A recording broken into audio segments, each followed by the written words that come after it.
The bio that you send, do you make it a do you normally supply that? Like, is that something you just say, I'll get it off my website, or Okay. would you normally, like, how do That's you... what I did.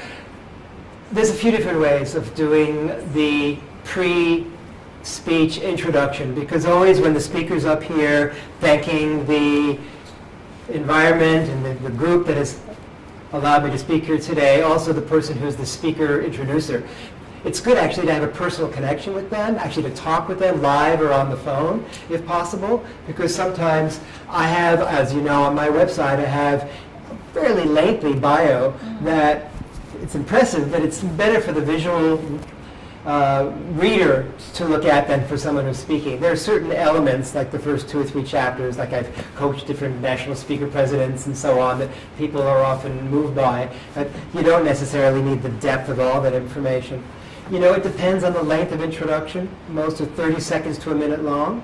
So if I were you, I would write up a short and a longer version, maybe one that's half a minute long as a minimum, and one that's a minute long as a maximum, and have those two available as 2 different versions that people can have. And if you have a website, you can have a longer one that people can read from. In your case, when you presented me today, introduced in front of the group, I was actually happy that, even though it wasn't recorded, that you presented your personal experience of how you benefited from working with me. And actually, that meant a lot more to me than some reading the words. If you didn't know me, that would have been fine.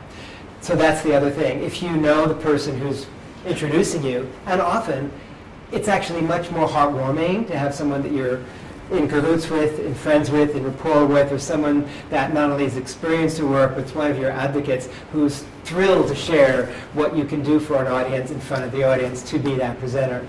Then you can have both the written, half a minute, and their personal experience. I think that third combination is really what makes the magic, where the real connecting takes place. That's what I was actually asking. Yeah, that's, if a person, it's not always true, because I presented to so many different audiences where the person who's introducing me is so much more nervous than any of us there. And it's like they'll barely read the words, and they're shaking when they're reading it. It's like, oh God, I don't want to be introduced like this.